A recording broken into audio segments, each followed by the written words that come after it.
Good morning, dear students. So, today let's deal with another poem. The poem is titled Train Journey by Judith Wright. So, let's know a bit about Judith Wright. Judith Wright, in full, her full name is Judith Arundel Wright. She was born on May 31st, 1915, and she died on June 25, 2000. She was born in New South Wales, Australia. Okay, she is of course of the Australian descent, and an Australian poet. She is an Australian poet whose verse, thoroughly modern in idiom, is noted for skillful technique. Okay, means ഇപ്പോൾ ഈ പോം തന്നെ നിങ്ങൾക്ക് വായിക്കുമ്പോൾ അതിനകത്തൊരു particular technique ഉണ്ട് because whatever she is reflecting in her mind, okay, that is actually expressed through this spirited technicality in her poem. അതൊരു നല്ലൊരു യൂസേജ് ആണ്. Okay, now Judith Wright was the author of several collections of poetry, including The Moving Image, Woman to Man, The Gateway, The Two Fires, Birds, The Other Half, Magpies, Shadow, Hunting Snake, among others. Okay, about her style and some features of her work. Her work is noted for a keen focus on the Australian environment. നിങ്ങൾ ഈ poem വായിക്കുമ്പോഴും അത് എടുത്തു പറയുന്ന ഒരു കാര്യമാണ് Australian environment, അല്ലെങ്കിൽ her love for the Australian environment and nature. അത് വളരെ നന്നായിട്ട് നമുക്ക് കാണാൻ പറ്റും. So it began to gain prominence in Australian art in the years following World War II. ഈ World War II കഴിഞ്ഞപ്പോഴത്തേക്കാണ് പുള്ളിക്കാരുടെ വർക്ക്സ് ഒക്കെ തന്നെ മുന്നോട്ട് വന്ന് തുടങ്ങിയത്, പ്രസിദ്ധമായി തുടങ്ങിയത്. She deals with the relationship between settlers, indigenous Australians and the bush, among other themes. അപ്പോൾ നിങ്ങൾ post colonial ലിറ്ററേച്ചറാണ് പഠിക്കുന്നത്. അപ്പൊ അതിനുള്ളിൽ നിങ്ങൾ ഓരോ കൊളോണിയൽ കൺട്രീസിലെയും ഹിസ്റ്ററി നിങ്ങൾ അറിഞ്ഞാൽ നിങ്ങൾക്ക് കുറച്ചുകൂടെ എഴുതാൻ എളുപ്പം. ഇപ്പൊ ഞാൻ പഠിപ്പിച്ച പോയത്തിലെ ഒരു വലിയ വിഭാഗത്തിനും ഇപ്പോൾ for example death of A bird or death of A dog, ഇതൊക്കെ ഫിഷ് ഇങ്ങനെയുള്ളതിനൊക്കെ തന്നെ ശരിക്കും പറഞ്ഞാൽ ഒരു പോസ്റ്റ് കൊളോണിയൽ, ഈ പറയുന്ന കൊളോണിയലിസം ആസ് സച്ച് അതിന് ഒരു റിലേഷൻ ഇല്ല. പക്ഷേ you have to remember that those are all from these colonial countries. പക്ഷെ ഇപ്പോ ആ കൺട്രി അല്ലെങ്കിൽ അവരുടെ തീംസ് ഇതെല്ലാം തന്നെ അവരുടെ സബ്ജക്ട്സ്, ഓക്കെ, അതെല്ലാം തന്നെ ഓഫ്കോഴ്സ് അവരുടെ ആ ഒരു കൺട്രിയെ റെപ്രസെന്റ് ചെയ്യുന്നു എന്ന് നമുക്ക് പറയാൻ പറ്റും.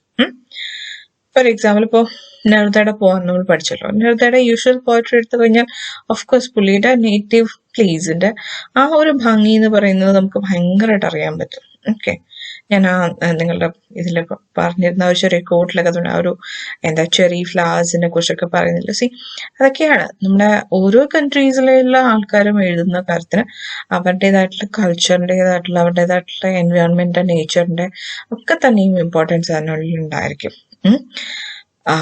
അപ്പോ ജൂഡിത്ത് റൈറ്റിനെ സംബന്ധിച്ചും അത് തന്നെയാണ്. ആൻഡ് ഇവിടെ വന്നപ്പോഴത്തേക്കും ഓസ്ട്രേലിയൻ കൾച്ചറിനെ കുറിച്ച്, നമ്മുടെ അമേരിക്കൻ സിവിലൈസേഷൻ പോലെയാണ്. സി, അവിടെ ഉണ്ടായിരുന്നു എന്ന് പറയും, ഞാൻ മുന്നേ പറഞ്ഞിട്ടുള്ളതാണ്. എഡി ഹോപ്പിനെ പറഞ്ഞപ്പോൾ ഞാൻ പറഞ്ഞു എന്ന് തോന്നുന്നു. ദാറ്റ് അവിടെ ഉണ്ടായിരുന്ന ഇൻഡിജിനസ് അബോറിജിൻസ് എന്ന് വിളിക്കുന്ന ഒരു പെർട്ടിക്കുലർ വിഭാഗം ആൾക്കാരായിരുന്നു. അവരെ കണ്ടു കഴിഞ്ഞാൽ നമ്മുടെ കുറെയൊക്കെ തന്നെ നമ്മുടെ സൗത്ത് ഇന്ത്യൻസിനെ പോലിരിക്കുന്ന വംശജരാണ്. നിങ്ങൾ ഹ്യൂഗ് ജാക്മാന്റെയും നിക്കോൾ കിഡ്മാനും ഒക്കെ അഭിനയിച്ച ദ മൂവി ഓസ്ട്രേലിയ, ഓക്കെ, അത് കണ്ടാലായിട്ട് നിങ്ങൾക്കൊരു വ്യക്തത കിട്ടും. വാട്ട് വാസ് ദ സ്റ്റോറി എന്ന് പറയുന്നതിൽ കുറച്ചെങ്കിലും അത് ആക്ച്വലി കുറച്ച് പോസ്റ്റ് ഈ പറയുന്ന കോളനൈസേഷൻ എന്നൊക്കെ നമുക്ക് വേണമെങ്കിൽ പറയാം ആ ഒരു മൂവി. ബട്ട് സ്റ്റിൽ വാറിന്റെ ടൈമിലുള്ളതാ. സ്റ്റിൽ നിങ്ങൾക്കത് മനസ്സിലാവും. വാട്ട് ഈസ് ഓസ്ട്രേലിയ ശരിക്കും. ഇന്നത്തെ ഓസ്ട്രേലിയ അല്ല, മുന്നത്തെ ഈ പറയുന്ന ഓസ്ട്രേലിയ എന്ന് പറഞ്ഞാൽ അത് എങ്ങനെയാണ് എന്നുള്ളത് നിങ്ങൾക്ക് ഒരു ഐഡിയ കിട്ടും. എനിവേ ഓസ്ട്രേലിയയുടെ ഹിസ്റ്ററി എടുത്തു കഴിഞ്ഞാൽ നിങ്ങൾക്കറിയാം അവിടെ ഈ പറഞ്ഞ അബോറിജിൻസ് ആയിരുന്നു. And the first ship that reach there from the European side was full of convicts. Okay, jail പുള്ളികളെയും കൊണ്ടുപോയ ഒരു ഷിപ്പാണ് ആദ്യമായിട്ട് അവിടെ എത്തുന്നത്. And they started colonizing the entire continent. And once അങ്ങനെ ചെയ്തപ്പോൾ നമ്മുടെ അമേരിക്കയിലെ പോലെ തന്നെ അവിടെയുള്ള ആൾക്കാരെ പകുതി പേരെയും പകുതിയിൽ അതിൽ കൂടുതൽ പേരെയും കൊന്നു എന്ന് വേണമെങ്കിൽ നമുക്ക് പറയാം. ഇല്ലാണ്ടാക്കി, അവരുടെ വംശം തന്നെ ഇല്ലാണ്ടാക്കുന്ന രീതിയിൽ വളരെ കുറച്ച് അബോർജിൻസ് ആണ് ഇപ്പോഴും അവിടെ ഉള്ളത്. ജസ്റ്റ് ലൈക്ക് അമേരിക്കയിൽ റെഡ് ഇന്ത്യൻസിനെ പോലെ വളരെ കുറച്ച് റെഡ് ഇന്ത്യൻസ് അല്ലേ ഉള്ളൂ. അതുപോലെയാണ് ഓസ്ട്രേലിയയിലെ അബോർജിൻസ്. ആൻഡ് ഓസ്ട്രേലിയ എന്ന് പറഞ്ഞാൽ ഭയങ്കര ഹാർഷറായിട്ടുള്ള ഒരു ക്ലൈമറ്റും ലാൻഡ്സ്കേപ്പുമാണ്. നിങ്ങൾ തന്നെ ആക്ച്വലി മൂവീസിലും അല്ലെങ്കിൽ ടി വിയിലൊക്കെ കണ്ടു കാണുമായിരിക്കും. ഇപ്പോൾ ഉലുരു പോലുള്ള പ്രദേശമൊക്കെ നമ്മൾ സ്ഥിരം നമ്മുടെ ടൂറിസം റിലേറ്റഡ് ആയിട്ടുള്ള പരസ്യങ്ങളിലൊക്കെ ഉലുരു ഒക്കെ കാണിക്കും. നമ്മൾ യൂഷ്വലി കാണാറുള്ള സിഡ്നി, മെൽബൺ തുടങ്ങിയതൊക്കെയാണ്. ബട്ട് അതൊക്കെ സിറ്റീസിന്റെ ഇതിൽ വരുന്നതാണ്. പക്ഷെ അതിനൊക്കെ തന്നെ ഈ കുറച്ചുകൂടെ ഉള്ളിലോട്ട് പോകുന്ന പ്ലേസസ് ഉണ്ട്. വാസ് ഡെസേർട്സ് പോലെയൊക്കെ ഇരിക്കും. ഡെസേർട്ട് മീൻ ആസ് സച്ച് നമ്മുടെ മരുഭൂമി, നമ്മളിവിടെ സഹാറ പോലത്തെ ഒന്നുമല്ല, അല്ലാത്ത ബാരൻ ലാൻഡ്സ് ഉണ്ട്, സ്വാംസ് ഉണ്ട്. ഓക്കെ, അതെല്ലാം ശരിക്കും പിന്നെ പക്ക ഭയങ്കര ബാരൻ ആൻഡ് ഹാർഷർ ആയിട്ടുള്ള ഒരു ലാൻഡ്സ്കേപ്പിനാണ് സൂചിപ്പിക്കുന്നത്. ഇത് നമ്മളിപ്പോൾ നിങ്ങൾ പഠിച്ച എഡി ഹോപ്പിന്റെ ഒക്കെ പോത്തിലൊക്കെ അത് വളരെ നന്നായിട്ട് കാണിക്കുന്നുണ്ട്. എഡി ഹോപ്പ് പലപ്പോഴും പറയുന്ന ഹാർഷ നേച്ചർ ആൻഡ് ലാൻഡ്സ്കേപ്പിനെ കുറിച്ചൊക്കെ ഒരുപാട് പറഞ്ഞിട്ടുണ്ട്. At the same time A D Hope ഉൾപ്പെടെയുള്ളവർ മനുഷ്യന്റെ ഈ പറയുന്ന എൻവയോൺമെന്റൽ ഡിസ്ട്രക്ഷൻ അതിനെക്കുറിച്ചും ഒരുപാട് പറയാറുണ്ട്. ആൻഡ് ഇവിടെ ജൂഡിത്ത് റൈറ്റും ഈ പറയുന്ന പോലെ തന്നെ എൻവയോൺമെന്റൽ കൺസേൺ ഉള്ള ഒരു വ്യക്തിയാണ്. അപ്പോൾ ഇതിനുള്ളിൽ നമുക്ക് കുറച്ചുകൂടെ അതാണ് കാണാൻ കഴിയുക. And she has this love for this Australian landscape. അത് നമുക്ക് even though it's the poem was titled A Train Journey, it's not about the train or ആ ഒരു മെക്കാനിക്കൽ സെൻസേഷൻ അല്ല, പകരം it's about the journey. Okay, the first word അല്ല, പകരം the second word ആണ് അവിടെ importance, the journey through Australia's landscape. അപ്പോൾ let me continue. So she deals with the relation between the settlers എന്ന് പറഞ്ഞാൽ European settlers and indigenous Australians, അതാണ് നേരത്തെ പറഞ്ഞ aborigines. Okay, ABORIGINES, aborigines.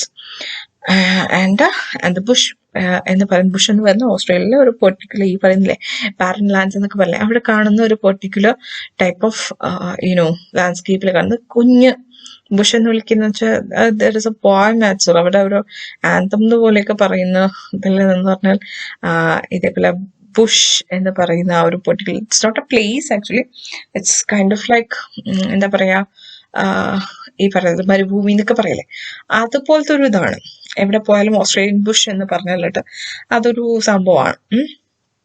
I don't know, if I could show you some pictures, I will. Okay, now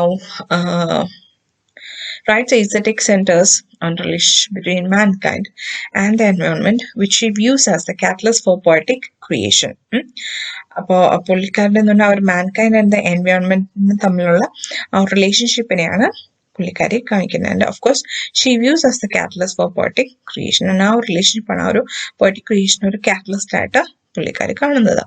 Har images characteristically draw from the Australian flora and fauna, yet contain a mythic substrata that probes at the poetic process, limitations of language, and the correspondence between inner existence and objective reality.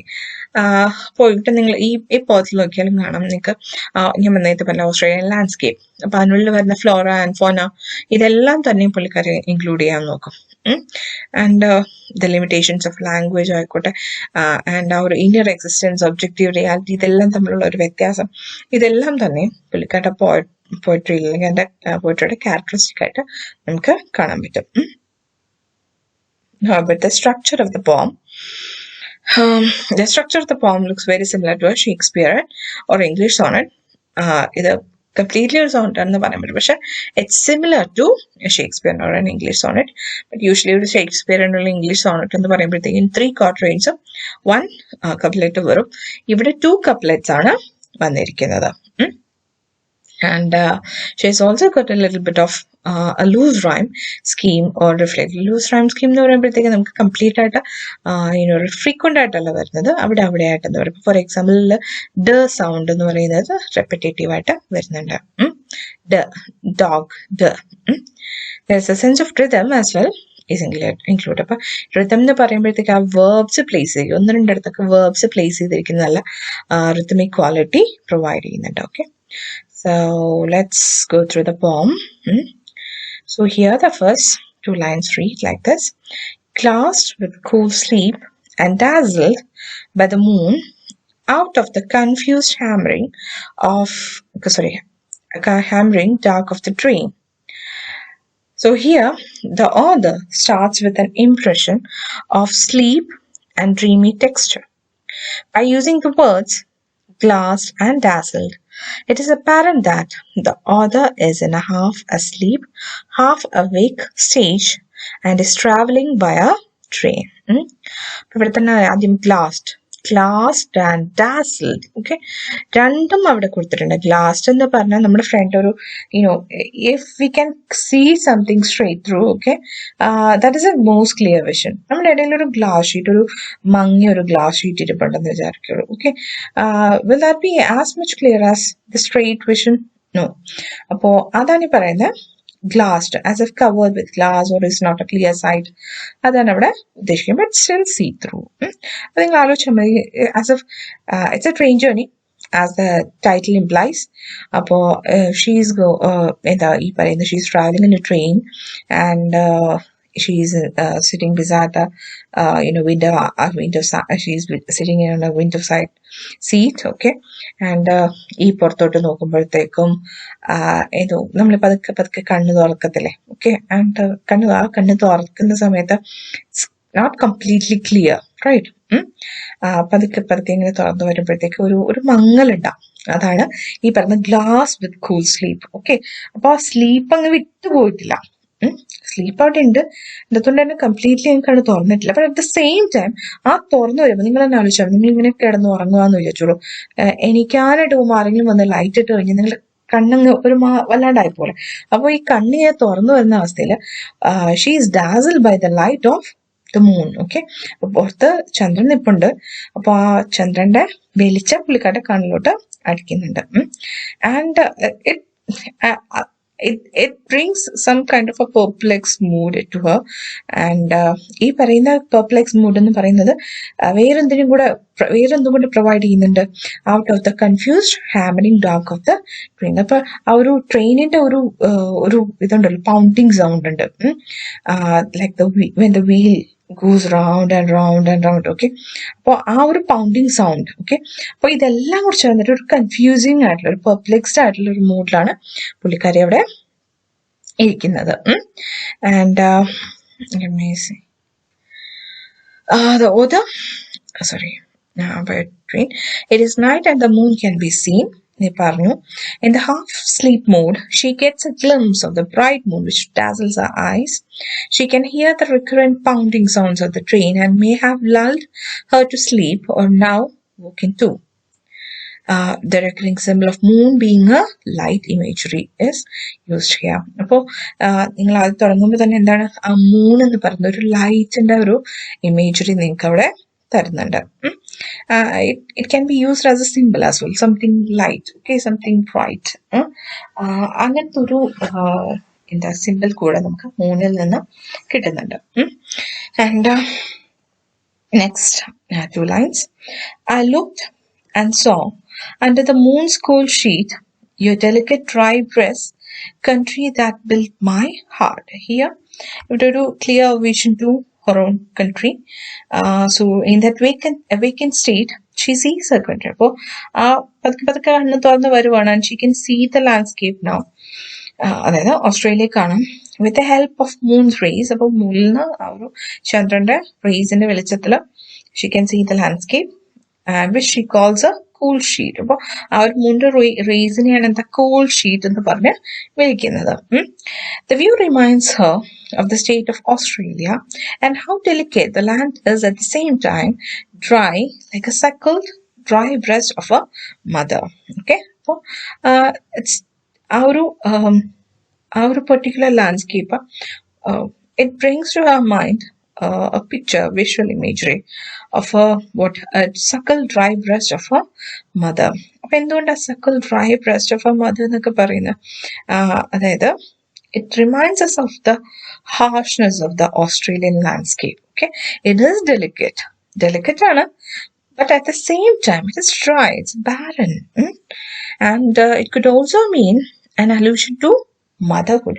ആ ഒരു എന്ന് വെച്ചാൽ of course land, നമ്മളെപ്പോഴും earth land അവർ നമ്മുടെ ഓരോ എന്താ countries അതിനെല്ലാം നമ്മളെപ്പോഴും യൂഷ്വലി മദർ എന്നുള്ള രീതിയിലാണല്ലോ നമ്മൾ വിളിക്കുക. ഓക്കെ, അല്ലെങ്കിൽ അങ്ങനെയാണല്ലോ നമ്മൾ പൊതുവെ അലൈൻ ചെയ്യാം.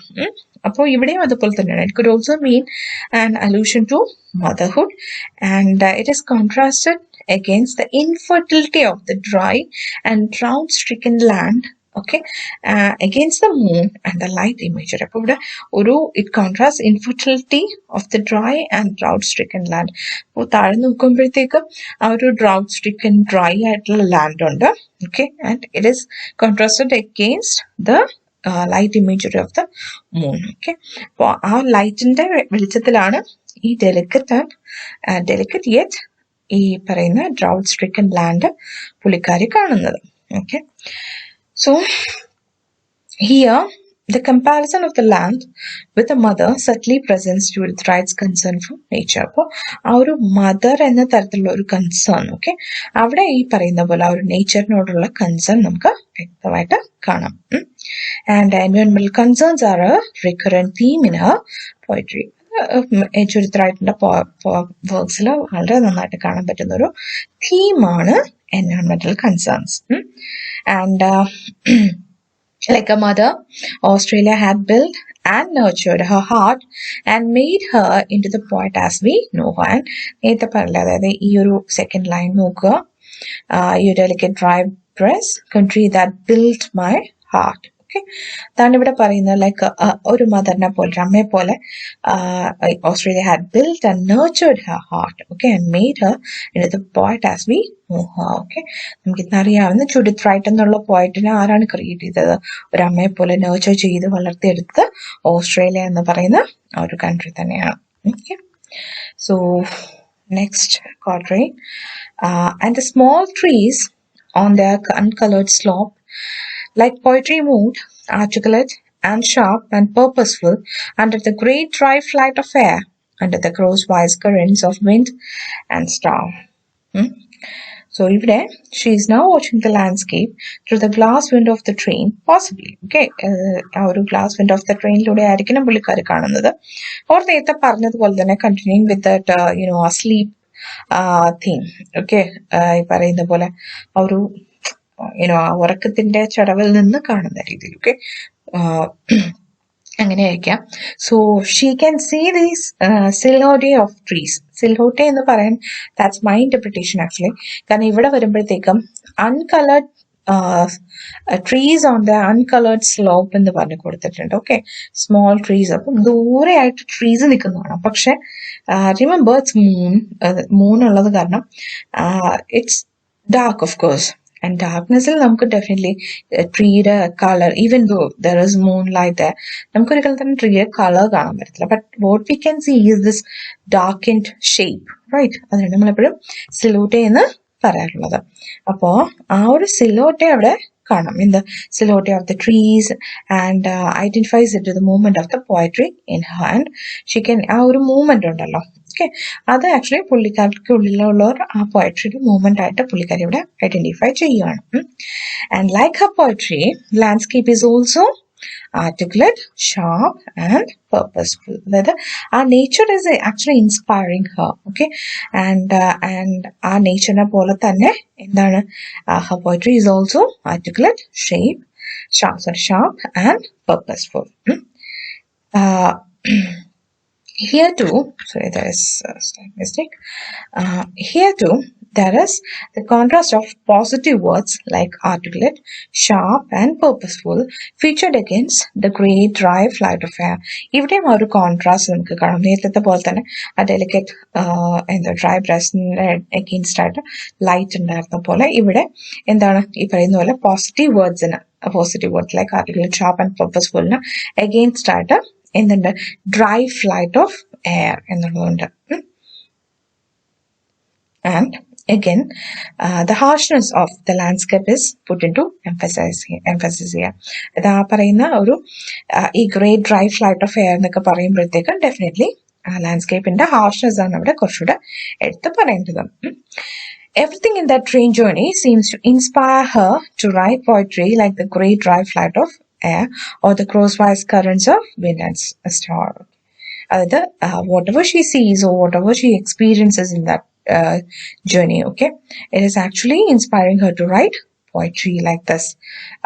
So അതുകൊണ്ട് തന്നെ ഈ പറഞ്ഞ എഴുതുന്നതിനെ എല്ലാം തന്നെ എന്താ ഇൻസ്പയർ ചെയ്യിക്കാനുള്ള കഴിവ് ആ ഒരു ലാൻഡ്സ്കേപ്പിനുണ്ട് എന്നായിരിക്കണം പുള്ളിക്കാരവിടെ ഉദ്ദേശിക്കുന്നത്. And the light imagery repeats here with a symbol of star. Again ആ ഒരു ലൈറ്റ് ഇമേജറി ഇവിടെ പിന്നെയും റിപ്പീറ്റ് ചെയ്ത് വരുന്നുണ്ട്. ഇവിടെ സ്റ്റാർ എന്ന് പറയുന്ന വേർഡിലാണ് നമുക്കത് കാണാൻ കഴിയുക. നേരത്തെ മൂൺ ലൈറ്റ്, കൂൾ ഷീറ്റ് എന്നൊക്കെ പറഞ്ഞില്ലേ, ഓക്കെ, അതുപോലെ ഇവിടെ സ്റ്റാറിലത് നമുക്ക് കാണാം. Next one, clench down your strength, box tree and iron bark, break with your violent root the virgin rock, draw from the flying dark its breath of dew, till the unliving come to life in you.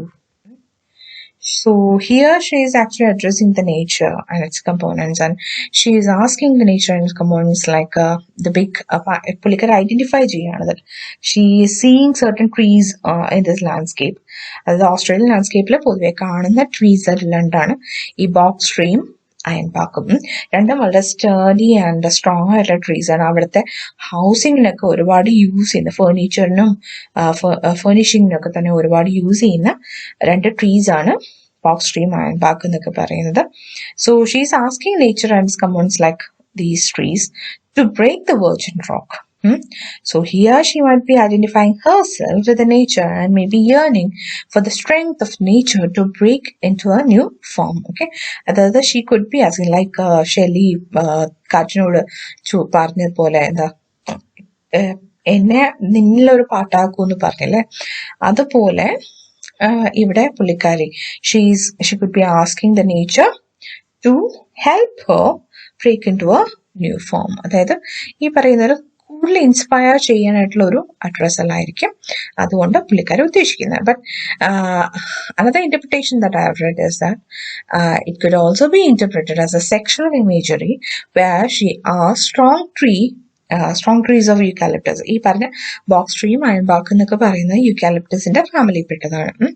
So she is asking these sturdy trees, okay, sturdy wood, okay, it's actually kind of slang.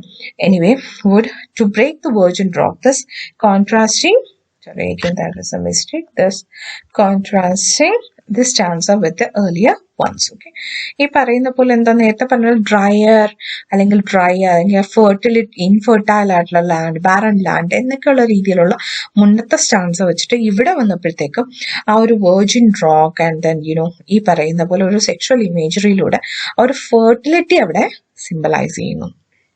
And thus the dryness of that is actually optional. നിങ്ങൾക്ക് അത് കൊടുക്കണം എന്നില്ല. ഞാൻ പറഞ്ഞ ഒരു വായിച്ചപ്പോൾ ഒരു interpretation കിട്ടി which actually seems likely there. So അതുകൊണ്ട് ഞാൻ അവിടെ ആഡ് ചെയ്തു. Now thus the dryness of the earlier stanza is contrasted against the possible virgin rock. അപ്പോൾ നേരത്തെ പറഞ്ഞ ആ ഒരു നേരത്തെ കാണിച്ചിരുന്ന ഡ്രൈനെസ് earlier stanza കാണിച്ചിരുന്ന ഡ്രൈനെസ് എല്ലാം തന്നെ ഇവിടെ വന്നപ്പോൾ ഒരു പോസിബിൾ വെർജിൻ റോക്ക് വെച്ചാകുമ്പോഴത്തേക്ക് ഒരു ഫെർട്ടൈൽ ആയിട്ടുള്ള ഒരു നോഷനാണ് നമുക്കവിടെ കിട്ടുന്നത്. Okay, from so sterile to fertile എന്ന് പറയുന്ന രീതിയിൽ. So she is asking herself to draw strength and purity of thought from the moving darkness. Okay, ആ ഒരു മൂവിങ് ഡാർക്ക്നെസ് എന്ന് പറയുമ്പോൾ ഡാർക്ക്നെസ് അല്ല മൂവിങ്, ഇവിടെ ഒരു ട്രാൻസ്ഫർഡ് എപ്പിത്തറ്റാണ് യൂസ് ചെയ്തിരിക്കുന്നത്, ഫ്ലൈയിങ് ഡാർക്ക്നെസ്. ഓക്കെ, അതുപോലെ flying darkness is not flying but the train is moving. Okay, അപ്പോൾ അതുകൊണ്ടാണ് ഫ്ലൈയിങ് ഡാർക്ക്നെസ് എന്നത് കൊണ്ടവിടെ ഉദ്ദേശിക്കുന്നത്. So it's a transferred epithet. ആ ഒരു പെർട്ടിക്കുലർ ഡിവൈസ് അവിടെ തന്നെ ആലോചിക്കുക, transferred epithet. Okay, and thus make the dreams come true. അപ്പോൾ she's asking nature to inspire her to write new poems, and thus make her dreams come true, like that. And finally, be over the blind rock, a skin of sense, under the barren height, a slender dance. I woke and saw the dark small trees that burn suddenly into flowers more lovely than the white moon. I don't know why there is this word is that here, but എനിക്ക് എത്ര വായിച്ചിട്ടും ഒരു than എന്ന് പറയുന്നതാണ് എനിക്ക് feel ചെയ്തത്, right ആയിട്ട് എനിക്ക് feel ചെയ്തത്. ബട്ട് ഞാൻ വായിച്ച എല്ലാ ഇതിലും ദാൻ എന്നാണ് കണ്ടത്. ഞാൻ നിങ്ങളുടെ ടെക്സ്റ്റിൽ നോക്കിയില്ല. Okay, I hope it is dawn. Anyway, ഞാനത് ദാൻ എന്നുള്ള രീതിയിലാണ് ഞാനത് ഇന്റർപ്രറ്റ് ചെയ്തത്. Okay, so here she asks herself in her half asleep mode to wake up. Okay, അപ്പൊ നേരത്തെ പറഞ്ഞില്ല, ഒരു പകുതി ഉറക്കത്തിന്റെ ചറവിലിരുന്നിട്ടാണ് ഇത്രയും ആലോചിക്കുന്നതായിട്ട് വിചാരിക്കാം. ഓക്കെ, ഇത്രയും കാണുവാണ്, ആ ഒരു ഒബ്സർവേഷൻ അതിനിടയിലൂടെ കാണുവാണ്. ഓക്കെ, ആൻഡ് ആ ഒബ്സർവേഷനിൽ നിന്ന് she is asking herself to come out of her sleep and to feel and enjoy the nature and the poetry in her, and she wants herself to enjoy the nature outside and to be inspired by it and write poetry. And the poetry ends with her, the poem ends with her telling that she woke up to see the dark small trees that transformed suddenly into flowers more lovely than the moon. Okay, when the ആ ഒരു പെട്ടെന്ന് എനിക്കുന്നതിനിടയിൽ what she sees is that small dark trees transformed suddenly into burning flowers more lovely than the moon. അത് മൂണിനേക്കാളും കൂടുതൽ ജ്വലിക്കുന്ന രീതിയിലുള്ള trees. Okay, അങ്ങനെയായിട്ട് അവർക്കത് കാണാൻ തോന്നുന്നു. It's not literal thing, it's a figurative thing. അവിടെ ഉദ്ദേശിക്കുന്നതെന്ന് വെച്ചാൽ ആ landscape it's shining more brighter than the moon. അതാണ് അവിടെ ഉദ്ദേശിക്കുന്നത്. ഓക്കെ, മീൻസ് ഓഫ് കോഴ്സ് ആ land is actually inspiring her to write more എന്നുള്ളതായിരിക്കും അവിടെ ഉദ്ദേശിക്കുന്നത്. As she says, she woke up, she is not anymore under that dream like space. അപ്പൊ നേരത്തെ ആ ഒരു പകുതി ഉറക്കത്തിലിരുന്ന ആ ഒരു സ്പേസ്, ആ ഒരു ഡ്രീം ലൈക്ക് സ്പേസിലല്ല പുള്ളിക്കാരി ഇപ്പോ. And the light imagery repeats ചെയ്യുക.